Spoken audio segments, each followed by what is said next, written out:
Monsieur le député de Drummond, vous avez la parole. Merci, Madame la Présidente.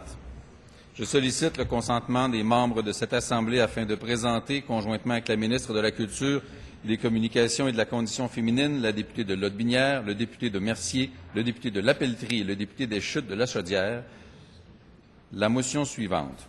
Que l'Assemblée nationale reconnaisse le rôle crucial des créateurs de contenu et l'importance de la propriété intellectuelle dans le modèle économique des arts et de la culture québécois.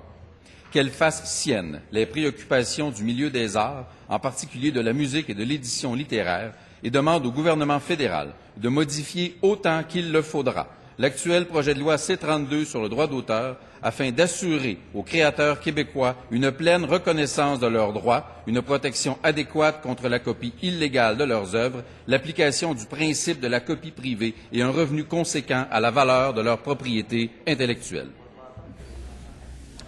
Merci, Monsieur le député.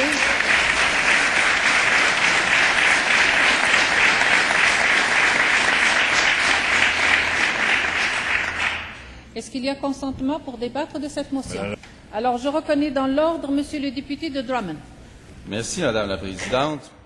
Le droit d'auteur est, comme le nom le dit, le droit de l'auteur. On appelle surtout ça droit d'auteur dans le type de propriété intellectuelle qui est relatif aux arts. La propriété intellectuelle, ce sont les brevets en pharmaceutique, en aéronautique, en génie. Tout ce qui est le produit d'un agencement nouveau de données, tout ce qui est le produit de l'imagination. Un contrat est couvert par un droit d'auteur. Une marque de commerce est évidemment couverte par la propriété intellectuelle. Personne ne songe à contester ces types de propriété intellectuelle et pourtant, la propriété intellectuelle relative aux expressions artistiques, elle, est défiée par différentes formes de piratage, de copies, sans rémunération.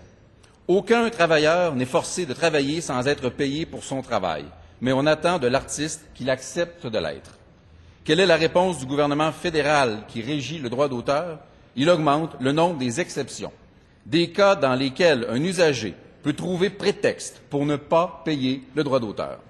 Il facilite la vie aux télécommunications qui louent et qui, elles, sont payées, le canal par lequel circule le produit piraté, littérature, cinéma, musique, parfois même jeux vidéo. Il renonce à la seule compensation dont les créateurs s'étaient dotés, le régime de copie privée élargi aux nouveaux supports. En conséquence, un gouvernement culturellement aux antipodes de la création québécoise menace, à l'encontre de l'avis des organismes internationaux d'ailleurs, la survie même de l'édition de manuels scolaires au Québec, met en grave péril la littérature scientifique et prive les industries de la musique et du livre de plusieurs dizaines de millions de dollars de revenus légitimes, générés de façon privée, pas par des subventions, de façon privée, par le travail des créateurs. Ça sert quelqu'un quelque part, mais pas les artistes québécois. Les artistes se tournent vers leur gouvernement national. Le gouvernement du Québec a le devoir absolu de répondre et de réussir, pas d'essayer de réussir. Bien sûr, cette réflexion peut nous mener loin sur le chemin d'assumer notre culture et qui nous sommes. Si tant est que ma collègue en a la volonté, elle pourra compter sur mon appui pour servir les arts et la culture du Québec. Et si mon estimé collègue est disposé à aller au bout d'un raisonnement que son parti et son gouvernement ont déjà formulé, je n'y serai que davantage.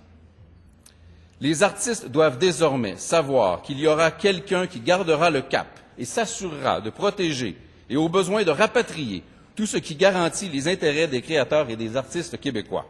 Il n'est pas vrai que l'Assemblée nationale du Québec tolérera qu'une loi canadienne déclare que le travail des artisans, des artistes et des créateurs québécois ne vaut littéralement rien. Bravo, bravo.